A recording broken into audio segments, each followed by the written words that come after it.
पेशी संशोधन, discovery of sale.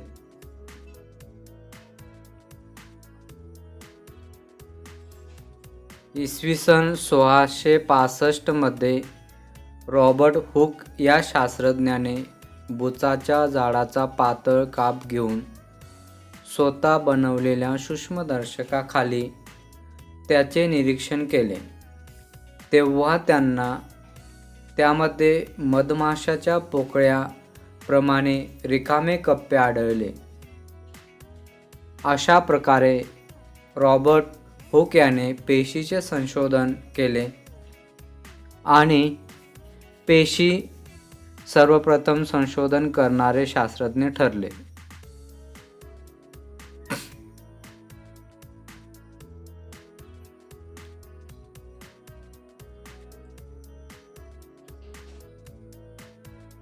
व्याख्या, डेफिनेशन.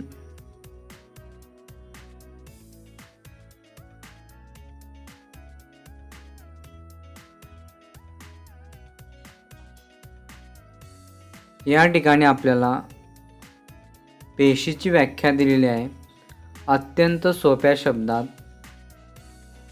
सजीवांच्या रचनात्मक आणि कार्यात्मक मूलभूत एककाला पेशी असे म्हणतात.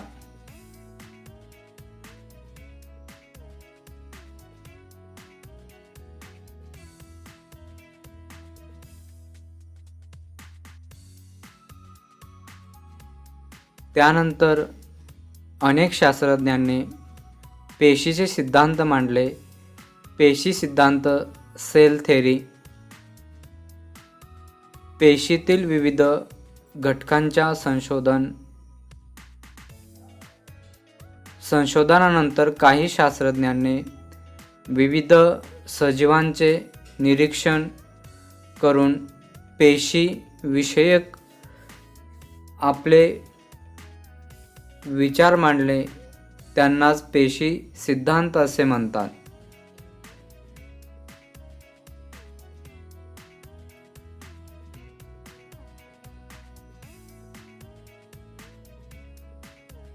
तर या ठिकाणी काही शास्त्रज्ञांनी पेशी सिद्धांत मांडलेले आहेत. त्यातील पहिला शास्त्रज्ञ M.J. सिल्डन 1838 मध्ये त्यांनी पेशी सिद्धांत मांडला.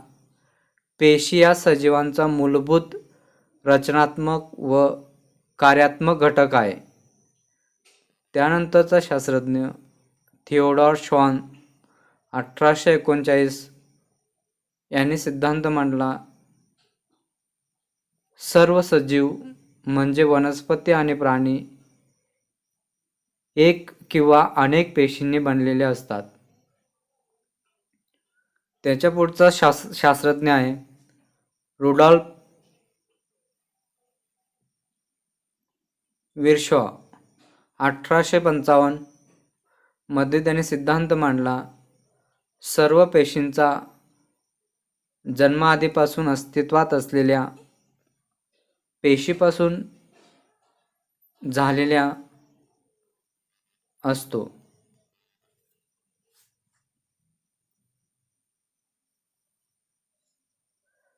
पेशी सिद्धांताचे वैशिष्ट्ये. Characteristics of cell theory. निसर्गातील सर्व सजीव पेशींपासून बनलेले असतात.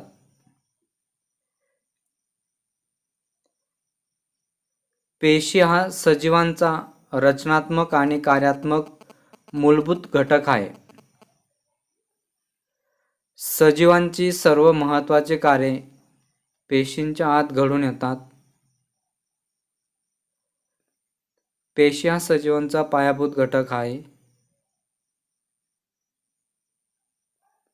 पेशी हा सजीवांचा पायाभूत घटक असून प्रत्येक सजीवांच्या जीवनाची सुरुवात एक पेशी म्हणूनच होते. पेशींचा आकार, मॉर्फोलॉजी ऑफ सेल.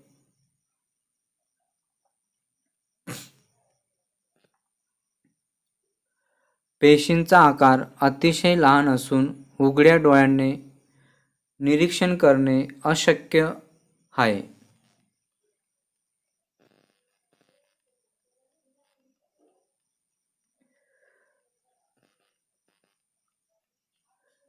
पेशींचा आकार मोजण्याचं एकक मायक्रोमीटर आहे.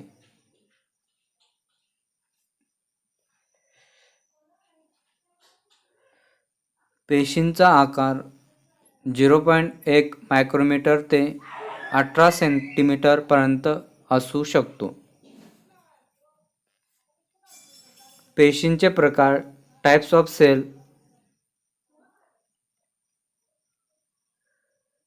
पेशींची रचना आणि त्यातील मूलभूत घटक म्हणजे केंद्रक आणि पेशी अंगके यांच्या आधारे पेशींचे दोन प्रकार पडतात.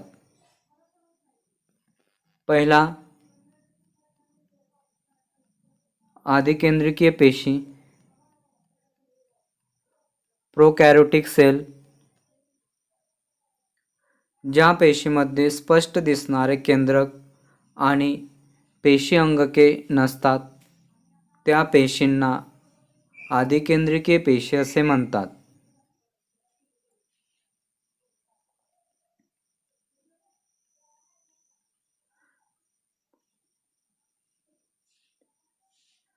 आधिकेंद्रकीय पेशींचे वैशिष्ट्ये. पहिला, आधिकेंद्रकीय पेशी आकाराने खूपच लहान असतात. दुसरा, या पेशी 3 मूलभूत घटकांनी किंवा घटकांच्या बनलेल्या असतात व द्रव्यपटल, पेशीद्रव्य आणि केंद्रक द्रव्य.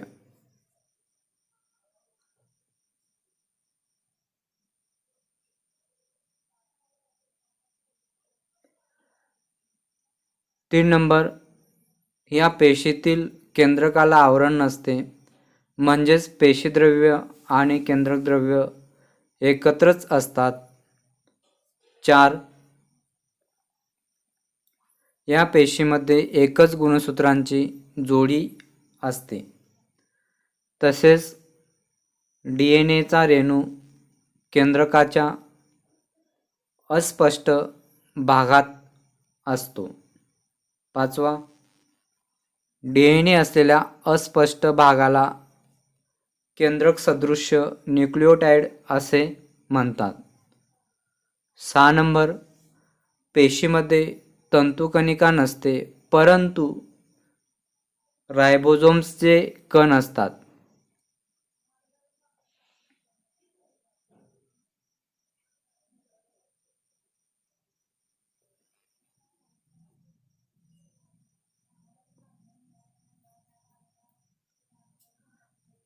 आपण 2 नंबर दृश्यकेंद्रकीय पेशी, आधिकेंद्रकीय पेशी आपण पाहिलं. त्यानंतर दृश्यकेंद्रकीय पेशी, यूकॅरियोटिक सेल. ज्या पेशीमध्ये स्पष्ट दिसणारे केंद्रक आणि पेशी अंगके असतात त्या पेशींना दृश्यकेंद्रकीय पेशी असे म्हणतात. दृश्यकेंद्रकीय पेशीचे वैशिष्ट्ये.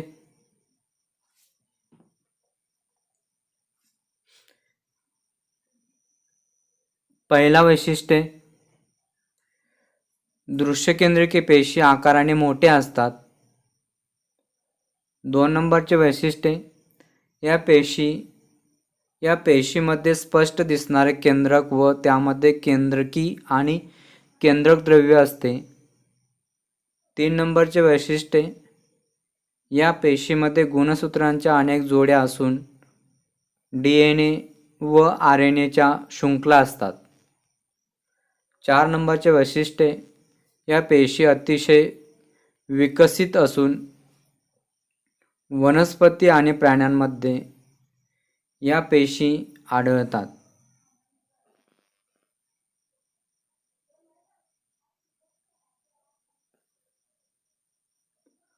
पुढचा मुद्दा आहे पेशी अंगके, सेल ऑर्गनल्स.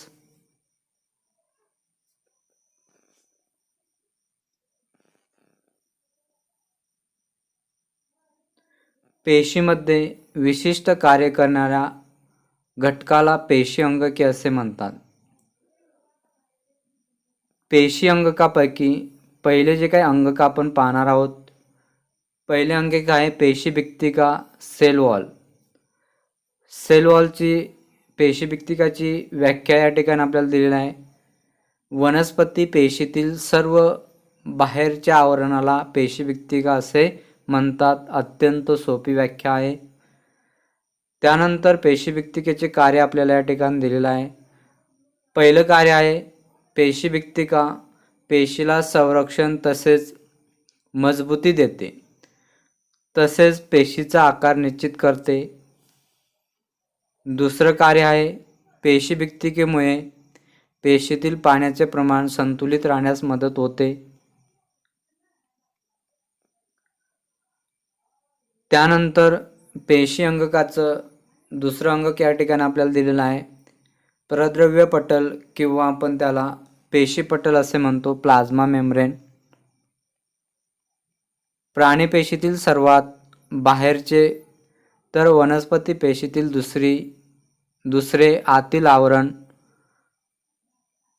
आवरणास प्रद्रव्य पटल किंवा पेशी पटल किंवा निवडक्षम पटल असे सुद्धा म्हणतात.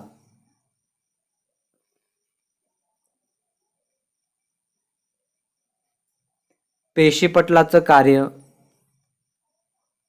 पहिलं कार्य आपल्याला या ठिकाणी दिलेलं आहे पाणी, क्षार, ऑक्सिजन यासारखे उपयुक्त पदार्थ पेशीच्या आत प्रवेश करतात. दुसरं कार्य या ठिकाणी आपल्याला दिलेलं आहे विकरे, प्रथिने यासारखे उपयुक्त पदार्थ पेशीतच राहतात. त्यानंतर तिसरं कार्य कार्बन डायऑक्साईड तसेच इतर टाकाऊ पदार्थ पेशीतून बाहेर टाकले जातात. चौथं कार्य आहे पेशी बाहेरील वातावरणात बदल झाला तरी पेशीतील परिस्थिती कायम ठेवली जाते. यालाच समस्थिती असे सुद्धा म्हणतात.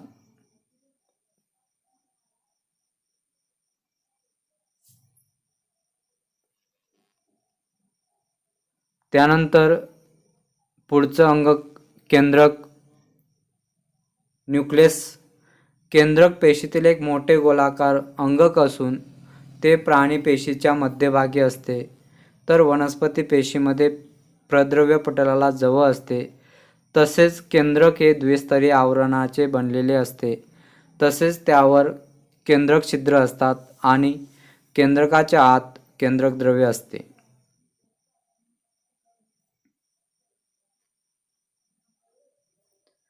केंद्रकाचं कार्य, पहिलं कार्य या ठिकाणी आपल्याला दिलेलं आहे पेशीतील सर्व चयापचय क्रियावर नियंत्रण ठेवणे.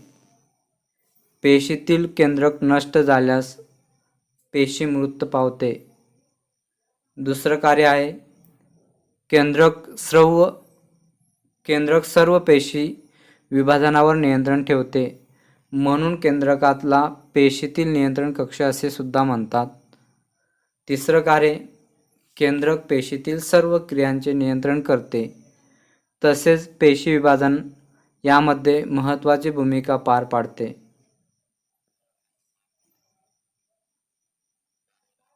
त्यानंतर पुढचा मुद्दा आहे अकेंद्रकी पेशी, ॲन्युलेट सेल्स. अकेंद्रकी पेशीची व्याख्या अत्यंत सोप्या शब्दात या ठिकाणी आपल्याला दिलेली आहे. ज्या पेशीमध्ये केंद्रक नसते किंवा नष्ट होते त्यांना अकेंद्रकी पेशी असे म्हणतात. उदाहरणार्थ तांबड्या रक्तपेशी वनस्पतीमध्ये स्लाय ट्यूब पेशीमध्ये आढळतात.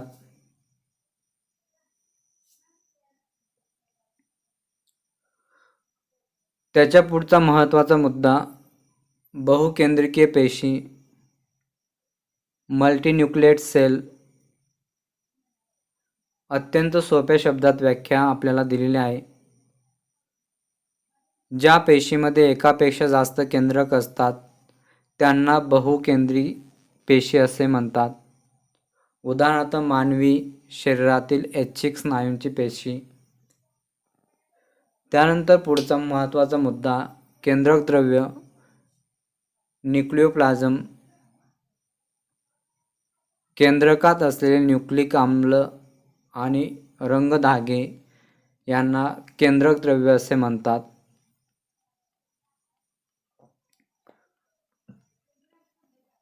पुढचा मुद्दा पेशी विभाजन सेल डिव्हिजन. अत्यंत महत्त्वाचा मुद्दा आहे. प्रत्येक सजीवामध्ये पेशी विभाजन हे होत असतं. तर पेशींच्या अनेक गुणधर्मांपैकी पेशी विभाजन हा सजीवाचा किंवा सजीवांसाठी एक महत्त्वाचा गुणधर्म आहे. या गुणधर्मामुळे प्रत्येक सजीव स्वतःसारखा नवीन सजीव निर्माण करू शकतो. पेशी विभाजनामुळे प्रत्येक सजीव स्वतःसारखा एक नवीन सजीव निर्माण करत असतो. पेशी विभाजनाने प्रामुख्याने 2 प्रकार पडतात. पहिला प्रकार आहे सूत्री विभाजन, मायटोसिस आपण म्हणतो. सूत्री विभाजनामध्ये कायिक पेशी आणि मूल पेशी होणारे सूत्री विभाजन 2 टप्प्यात आणि 4 पायऱ्यांमध्ये घडून येते. पहिला जो काही टप्पा आहे कॅरिओकायनेसिस, केंद्रक विभाजन आपण म्हणतो. त्याच्यामध्ये 4 टप्पे आपण पाहिलं. पहिला टप्पा पूर्व अवस्था, आखूड व जाड होऊन त्यांच्या अर्धगुणसूत्री जोडीसहित दृश्य व्हायला सुरुवात होतात. दुसरा टप्पा मध्य अवस्था, शेक गुणसूत्र त्यांच्या अर्धगुणसूत्र जोडीसहित स्पष्ट दिसतात. त्यानंतर तिसरा टप्पा पच्च अवस्था, या अर्धगुणसूत्रांना जन्य गुणसूत्र असे सुद्धा म्हणतात. या अवस्थेत केंद्रक आवरण पूर्ण होते. त्यानंतर शेवटचा टप्पा अंत्य अवस्था म्हणजे चौथा टप्पा, एकाच पेशीत 2 जन्य केंद्रक तयार होतात व त्यामध्ये खंत तो पूर्ण त्या ठिकाणी नाहीशी होऊ शकत नाही आणि केंद्रक दिसू लागतं. त्यानंतर पुढचा मुद्दा आहे सायटोकायनेसिस, पेशीद्रव्य किंवा जीवद्रव्य विभाजन. या प्रक्रियेत पेशीद्रव्याचे विभाजन होऊन 2 नवीन पेशी तयार होतात. त्यांनाच जननी पेशी असे म्हणतात. कायिक पेशींमध्ये होणाऱ्या सूत्र विभाजनामुळे शरीराची वाढ, शरीराची झीज भरून काढणे, जखमा बऱ्या करणे, रक्तपेशींची निर्मिती करणे इत्यादी क्रिया घडून येतात. त्यानंतर पुढचा मुद्दा आहे अर्धसूत्री विभाजन. मिओसिस आपण म्हणतो. हे विभाजन फक्त प्रजनन पेशीमध्ये होत असून 2 टप्प्यांमध्ये पूर्ण होते. भाग 1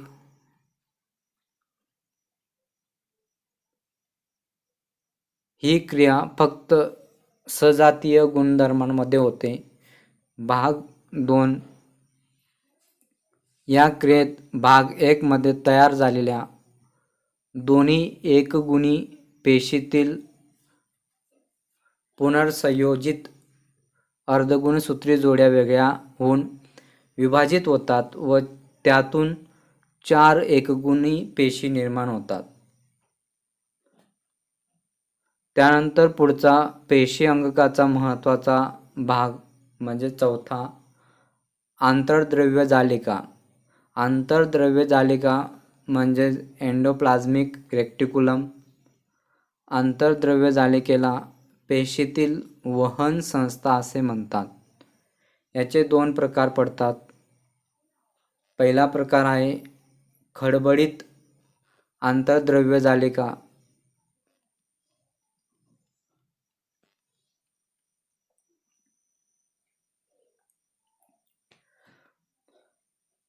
खडबडीत आंतरद्रव्य जालिका ज्यांच्या पृष्ठभागावर रायबोझोम्स असतात त्यांना खडबडीत आंतरद्रव्य जालिका असे म्हणतात. दुसरं, गुळगुळीत आंतरद्रव्य जालिका.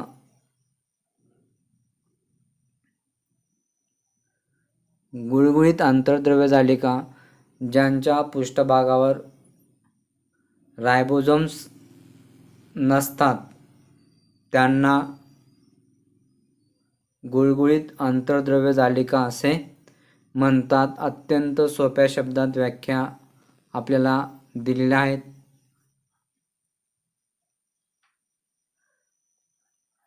त्यानंतर आंतरद्रव्य जालिकाचे कार्य. पहिलं कार्य आहे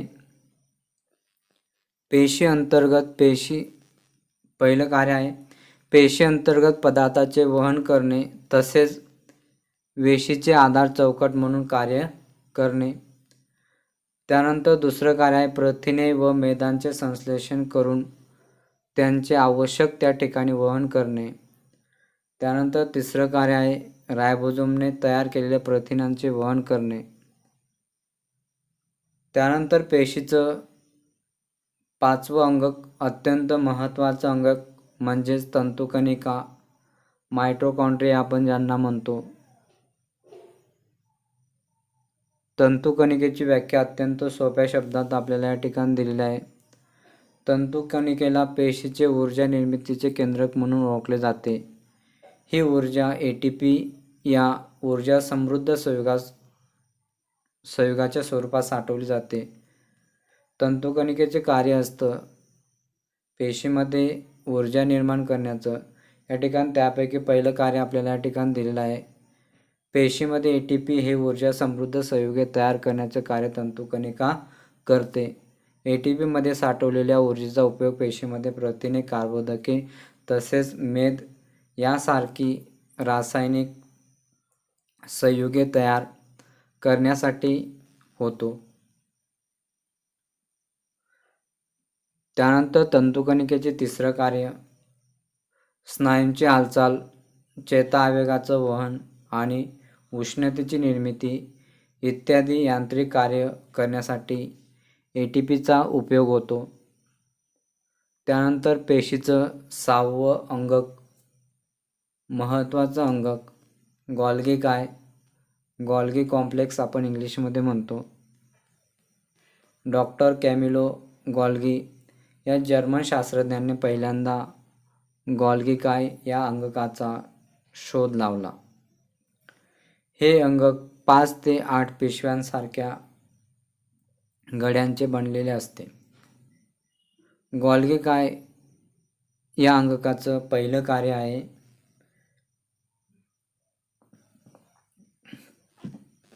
गॉल्गी संकुलाला पेशीतील स्रावी अंगके असे म्हणतात. दुसरं कार्य आहे रिक्तिका आणि स्रावी पिट्टिकांची निर्मिती करणे. तिसरं कार्य आहे पेशी भित्तिका, प्रद्रव्य पटल आणि लयकारिका यांच्या निर्मितीसाठी मदत करणे. त्यानंतर पेशीचं 7वं अंगक या ठिकाणी आपल्याला दिलेलं आहे लयकारिका, लायसोसोम्स.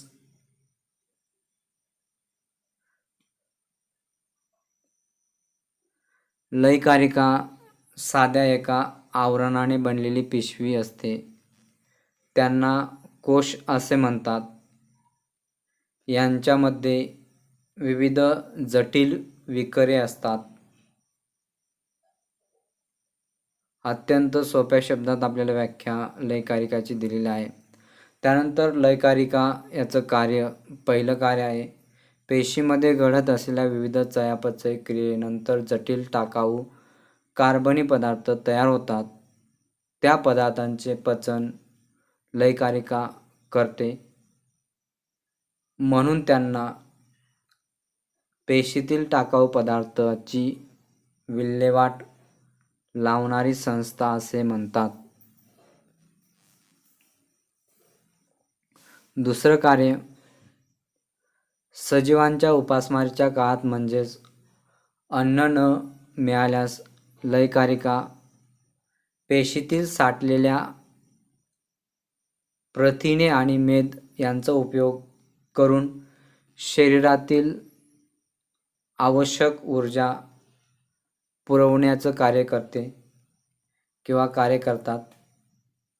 त्यानंतर तिसरं महत्त्वाचं कार्य, पेशीवर हल्ला करणाऱ्या जीवाणू आणि विषाणूसारख्या रोगजंतूंना लयकारिका नष्ट करते, म्हणून तिला पचन पिशव्या असेही म्हणतात. त्यानंतर पेशीचं 8वं अंगके म्हणजे लवके, प्लास्टिड्स. लवके हे द्विस्तरीय आवरण असलेल्या अंगक फक्त वनस्पती पेशीत आढळते. लवकांचे 2 प्रकार पडतात. पहिला प्रकार आवर्ण लवके.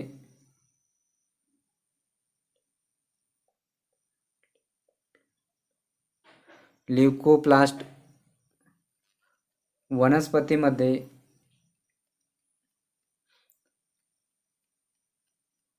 आवर्ण लवके मुख्यतः खोड आणि मुळांमध्ये आढळतात. यांनाच रंगहीन लवके असेही म्हणतात. त्यानंतर दुसऱ्या प्रकारचे लवके म्हणजे 2 नंबर आपण पाहिलं. 2 प्रकारचे लवके पाहिलं. त्यापैकी दुसरं वर्णलवके, क्रोमोप्लास्ट. हरित लवकांना त्यातील हरितद्रव्यामुळे हिरवा रंग प्राप्त होतो. कॅरोटीन या रंगद्रव्यामुळे नारंगी रंग आणि इथोपिल या रंगद्रव्यामुळे पिवळा रंग येतो. अशा विविध रंगद्रव्यांमुळे विविध रंग वनस्पतीला प्राप्त होत असतात. लवकांचे कार्य. पहिलं कार्य, हरित लवके सौर ऊर्जेचे रूपांतर रासायनिक ऊर्जेत म्हणजेच अन्नात करतात. त्यानंतर दुसरं कार्य, वर्णलवकांमुळे वनस्पतीतील फुलांना, फळांना तसेच इतर भागांना विविध रंग प्राप्त होतात. तिसरं कार्य, वनस्पतीतील प्रकाश संश्लेषण क्रियेसाठी हरित लवके फार महत्त्वाचे असतात. चौथं कार्य, पानांमध्ये क्लोरोप्लास्ट, टोमॅटोमध्ये लायकोपीन, गाजरमध्ये कॅरोटीन तसेच बीटमध्ये बिटॅनिन प्रकारचे वर्णलवके आढळतात. त्यानंतर पुढचं पेशी अंगके म्हणजेच 9वं पेशी अंगके रिक्तिका. अत्यंत महत्त्वाचं अंगके आहे. रिक्तिकांना ठराविक आकार नसतो. रिक्तिका एकेरी आवरणाने बनलेली असते किंवा बनलेल्या असतात. प्राणी पेशीमध्ये आकाराने लहान आणि एकापेक्षा अधिक तर वनस्पती पेशीमध्ये मोठ्या आकाराच्या एक किंवा अधिक रिक्तिका असतात. रिक्तिकेचे कार्य. पहिलं कार्य,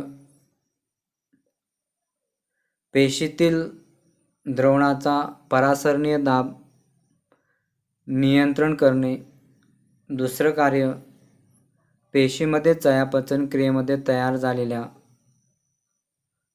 ग्लायकोजन, प्रथिने आणि पाणी यांचा संचय करणे.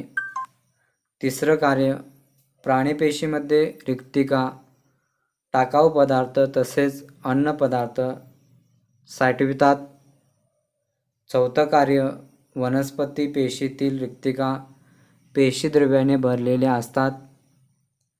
त्यामुळे पेशींना ताठरता आणि दृढता प्राप्त करून देतात. शेवटचं अंगक आपण पाहणार आहोत 10 नंबर, रायबोझोम्स.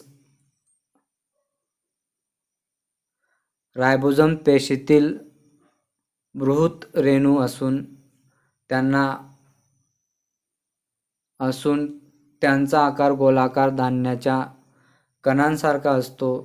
हे मृतरेणू पेशीद्रव्यात, केंद्रकात तसेच आंतरद्रव्य जालिकेत किंवा आंतरद्रव्य जालिकेवर आढळतात. कार्य. पहिलं कार्य आहे केंद्रकामध्ये डीएनएच्या निर्मितीसाठी आरएनएच्या मदतीने प्रथिने तयार करणे. दुसरं कार्य आहे सर्व पेशी अंगके तसेच पेशीद्रव्य वाढीसाठी पेशींमध्ये प्रथिने संश्लेषण करणे. धन्यवाद.